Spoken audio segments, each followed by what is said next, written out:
AIIMS BB Nagar కు అనుబంధంగా urban health and training centre ను ఏర్పాటు చేయడానికి హైదరాబాద్ నగరం నడిబొడ్డున 2 ఎకరాల భూమిని కేటాయించాలని, అప్పటి వరకు తాత్కాలికంగా ఏదైనా ప్రభుత్వ భవనాన్ని కేటాయించాలని కోరుతూ తెలంగాణ ముఖ్యమంత్రి రేవంత్ రెడ్డికి కేంద్ర బొగ్గు గనుల శాఖ మంత్రి కిషన్ రెడ్డి లేఖ రాశారు.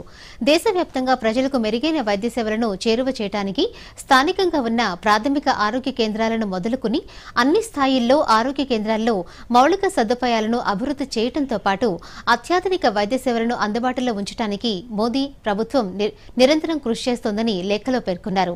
అందులో భాగంగానే దేశంలోని అనేక రాష్ట్రాల్లో ఎయిమ్స్ ఆసుపత్రులను కేంద్ర ప్రభుత్వం నెలకొల్పుతోందని, తెలంగాణ రాష్ట్రంలో కూడా 2019లో బీబీ నగర్లో 1300 కోట్లతో ఎయిమ్స్ ఆసుపత్రిని ఏర్పాటు చేసిందన్నారు.